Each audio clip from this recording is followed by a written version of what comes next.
കഴിഞ്ഞ ദിവസമാണ് രമേശ് പിഷാരടിയുടെ പ്രചരണത്തെ വടക്കാന്തറയിൽ വെച്ചുകൊണ്ട് ബി ജെ പിയുടെ ഒരുപാട് വനിതാ പ്രവർത്തകർ തടഞ്ഞത്.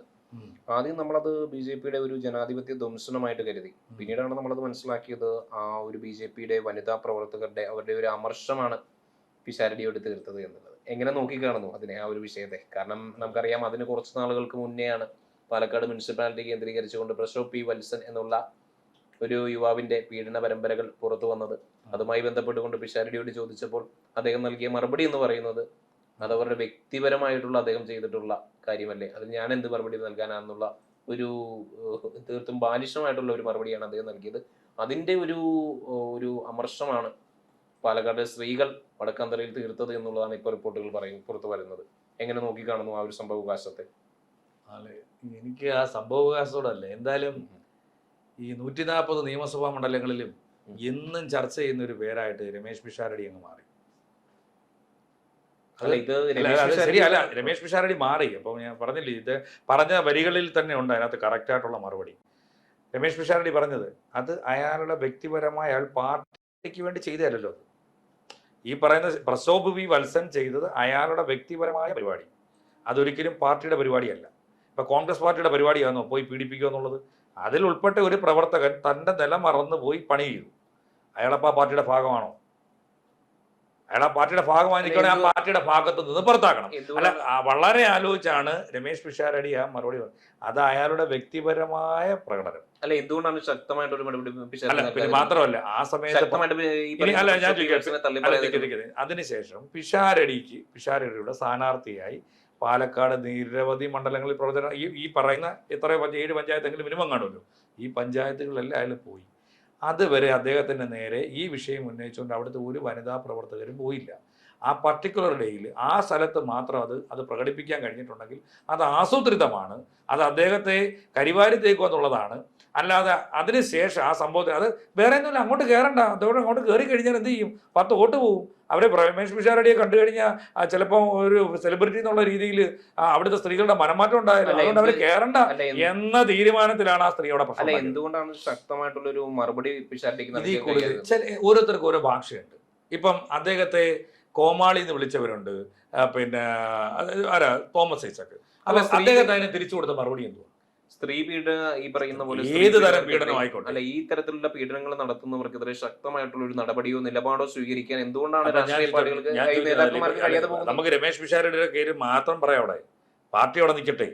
ഈ രമേശ് പിഷാരടി ഇറങ്ങി എന്നുകൊണ്ട് പിന്നെ പ്രശോഭ് പി വത്സൻ കാണിച്ചത് തത്തയിലാഴിയാണെന്നും ഇനി മേലിൽ അത് ആവർത്തിക്കരുതെന്നും കോൺഗ്രസ് പാർട്ടിക്കകത്ത് അതിന് വേണ്ടുന്ന നടപടിയെടുക്കണമെന്നും ഈ രീതി സംസാരിക്കണം. അതല്ല, സ്വാഭാവികമായിട്ടും അവിടുത്തെ ജനങ്ങൾ എന്ന് പറയുന്ന ഒരു സ്ത്രീകൾ ഉൾപ്പെടുന്ന ഒരു സമൂഹം ചോദിച്ച സ്ത്രീകൾ അവർ ആ സ്ത്രീകൾ അതല്ല ചോദിക്കണം. നേരെ പോകണം, പ്രസവ വത്സനെ തടയണം, അവനെ നിറയെ പോലീസ് സ്റ്റേഷനിലോട്ട് പോകണം, അവനെ പിടിക്കാൻ പറയണം, അല്ലെ കോൺഗ്രസിന്റെ ഓഫീസിലോട്ട് പോകണം. അല്ല ഒരു തെരഞ്ഞെടുപ്പ് നടക്കുന്ന സമയത്ത് ഒരു സ്ഥാനാർത്ഥിയുടെ നെഞ്ചത്തോട്ടല്ല കയറേണ്ടത്. സ്വാഭാവികമായിട്ടും ഈ പറയുന്ന ആ വ്യക്തി എന്ന് പറയുന്നത് കോൺഗ്രസ് പാർട്ടിയുടെ കൗൺസിലറാണ്. അപ്പോ ഈ പറയുന്നതുമായിട്ട് ബന്ധപ്പെട്ടുകൊണ്ട് പാർട്ടി നോക്കേണ്ടതുണ്ട് സ്വാഭാവികമായിട്ടും. അല്ല, ഞാൻ അതിന് അങ്ങോട്ടാണ് പോകേണ്ടത്. അതിന് പ്രശോഭ് പി വത്സനെ നാളെ ഇതുവരെ പിടിക്കാത്തതാണോ? അദ്ദേഹത്തിന് അന്വേഷണം നടക്കുന്ന പോലീസാണോ? അല്ലെങ്കിൽ അദ്ദേഹത്തിന്റെ പാർട്ടിയാണോ? കോൺഗ്രസ് ഓഫീസിലൊക്കെ വരുന്നതുകൊണ്ട് മറിച്ച് നടത്തില്ല. ഒരു സ്ഥാനാർത്ഥി അദ്ദേഹം ഇന്നാൾ വരെയും TV, സിനിമ, പിന്നെ എന്നീ പ്രോഗ്രാം മേഖലകളിൽ നിൽക്കുന്ന ഒരു വ്യക്തി. അവിടെ ഇറങ്ങി പിന്നെ സോഷ്യലുമായിട്ടുള്ള മറ്റു പരിപാടികൾക്കൊന്നും പങ്കെടുക്കാത്തതാണ്. എല്ലാവരെയും കാണുന്നു, സംസാരിക്കുന്നു, പരിപാടികൾ അവതരിപ്പിക്കുന്നു. അങ്ങനെ ഒരു വ്യക്തി സിനിമാ മേഖലയിൽ നിന്ന് കണ്ടെത്തി ഒരു സ്ഥാനാർത്ഥി എന്നുള്ള രീതിയിൽ പാലക്കാട് കൊണ്ട് നിർത്തുന്നു. ശോഭാ സുരേന്ദ്രനെതിരെ മത്സരിക്കാൻ കൊണ്ട് നിർത്തുന്നു. അയാളുടെ നെഞ്ചത്തോട്ട് കയറുന്ന കാര്യം എന്തുവാണ്? അത് മാത്രമല്ല, ഞാൻ ചോദിക്കുന്നത് ഈ പീഡനത്തിന് ഇങ്ങനെ പീഡിപ്പിക്കുന്നവർക്ക് വേണ്ടി വാദിക്കുന്ന ഒരു പറ്റം നേതാക്കന്മാർ കോൺഗ്രസിലുള്ളതായിട്ട് തോന്നുന്നു. BJP ആരും പീഡിപ്പിക്കാൻ പോയിട്ടില്ല. അല്ല, ഞാൻ മറ്റു പാർട്ടികൾ ന്യായീകരിച്ചില്ല, ഞാൻ കോൺഗ്രസ് കാര്യമാണ് ചോദിക്കുന്നത്. മറ്റു പാർട്ടികളൊന്നും രാഹുൽ മാങ്കൂട്ടത്തിന് ആദ്യമേ സംഘടനകളുടെ എല്ലാ ചുവടുകളും മാറ്റി നിർത്തണമെന്ന് പറഞ്ഞില്ലേ? അതിനുശേഷമാണ് ഇദ്ദേഹം തന്നെ പാർട്ടിയിൽ പ്രവർത്തിച്ചപ്പോഴായിരുന്നു ഇദ്ദേഹം തന്നെ വോട്ട് ചെയ്യാൻ വേണ്ടിയിട്ട് അദ്ദേഹത്തെ സ്വീകരിക്കുന്ന ഒരു ആ സമയത്തൊന്നും അറിയുന്നില്ലല്ലോ. അതുവരെ പീഡകനാണെന്നോ അത്തരത്തിൽ പീഡിപ്പിക്കാൻ നടക്കുന്നോ ആരെങ്കിലും? രാഹുൽ മാങ്കൂട്ടത്തിൽ ഇത്തരം കൃത്യം ചെയ്തിട്ടുള്ള വ്യക്തിയാണെന്ന് അറിയാമല്ലോ, എല്ലാവർക്കും അറിയാമായിരുന്നല്ലോ. എന്നിട്ടും കോൺഗ്രസിന്റെ ഒരുപാട് പ്രവർത്തകരാണ് അദ്ദേഹത്തെ അണിയിച്ചു കൊണ്ടുവരുന്നത്. ഈ രാഹുൽ മാങ്കൂട്ടത്തിന്റെ തെരഞ്ഞെടുപ്പിന്റെ വേളയിൽ. അതിനുശേഷം അടൂർ ഞാൻ പ്രകാശ് ചോദിച്ചോട്ടെ, ഉൾപ്പെടെയുള്ള ഈ അതിനുശേഷം അടൂർ പ്രകാശ് ഉൾപ്പെടെയുള്ള നേതാക്കന്മാർ എന്തുകൊണ്ടാണ് അദ്ദേഹത്തെ പോലും തള്ളി പറയാൻ കഴിയാത്തത്? അതിന് സമാനമായിട്ടുള്ള നിലപാടാണ് പിഷാരടിയും ഈ കാര്യത്തിൽ എടുത്തത്. അതുകൊണ്ടാണ് ജനങ്ങളുടെ ഭാഗത്ത് നിന്നുകൊണ്ട് ഒരു രോഷ പ്രകടനം ഉണ്ടായിട്ടുള്ളത്. അതാണ് നമ്മൾ മുന്നോട്ട് പറയുന്നത്. പിഷാരടി അങ്ങനെ ഒരിടത്തും അഭിപ്രായം പറഞ്ഞിട്ടില്ല. പറഞ്ഞ കാര്യം പുള്ളി വ്യക്തമായി പറയുന്നു. അത് അദ്ദേഹത്തിന്റെ പിന്നെ അതായത് വ്യക്തിപരമായ കാര്യം. ആ വ്യക്തിയാണ് ചെയ്തത്, കോൺഗ്രസ് പാർട്ടിയല്ല ചെയ്തത്. അയാൾ കോൺഗ്രസിൽ ഇരുന്നു കൊണ്ട് ചെയ്യുമ്പോൾ, അങ്ങനെയാണെങ്കിൽ പലരും ചെയ്യുമ്പോൾ, ഇപ്പൊ ഞാൻ ചോദിച്ചോട്ടെ, ഈ പീഡനത്തെക്കാൾ വലുതല്ലേ കൊലപാതകം? രണ്ടും മ്ലേച്ഛമാണോ? അപ്പൊ അതിനെ കൊലപാതകത്തെ ന്യായീകരിക്കുകയും ഇതിനെ മഹത്വവൽക്കരിക്കുകയും ചെയ്യുന്ന നിലപാടാണ് പീഡനത്തിന്റെ വിഷയം. പീഡനത്തിന്റെ വിഷയം, നിങ്ങൾ ഈ പീഡകർക്കൊക്കെ ഇവിടെ കിട്ടുന്ന സാധനങ്ങൾ എന്താ? അതെന്താ ചിന്തിക്കാത്ത? വലിയ സാധനങ്ങളാണ്. ആരെ എടുത്ത് കളയാൻ പറ്റുന്നത്? നമ്മൾ എത്ര തവണ അതിനെ കുറിച്ച് ചർച്ച ചെയ്തു? പീഡനം ആരോപിക്കപ്പെടുന്നവരെ അവരെയൊക്കെ പിടി ജയിലിലിടുന്നേ. ആരെങ്കിലും ജയിലിലിട്ട കഥ പറ. ഈ പറയുന്ന രാഷ്ട്രീയത്തിന്റെ ഇപ്പൊ MLA ആയിക്കോട്ടെ, മന്ത്രി ആയിക്കോട്ടെ, പീഡനത്തിന്റെ പേര് പറഞ്ഞ് ലാസ്റ്റ് നീലലോകദാസ് നാടാർക്കെതിരെ ഉണ്ടായിരുന്നില്ലല്ലോ. അത് പിന്നെ ആരെയായിരുന്നു? പിന്നെ എന്തായിരുന്നു ആ സ്ഥാനത്തിരിക്കുന്ന? പൊളിറ്റിക്കൽ സെക്രട്ടറി അല്ലല്ലേ, IAS കാരില്ലായിരുന്നു? കയറി പിടിക്കാൻ ശ്രമിച്ചെന്നോ അവരോട് അശ്ലീല ചുവയുടെ വർത്താനം പറഞ്ഞു. അതിലെ തുടക്കം. അതിനുമുമ്പ് കുഞ്ഞാലിക്കുട്ടി സാഹിബിന്റെ വിഷയം വന്നില്ലേ? അപ്പൊ ഇവരൊക്കെ എന്തോ ചെയ്തു? ഇവരെ ആരെങ്കിലും ചിട്ടിച്ചോ? ഇവരെ ആരെങ്കിലും ചിട്ടിച്ചോ?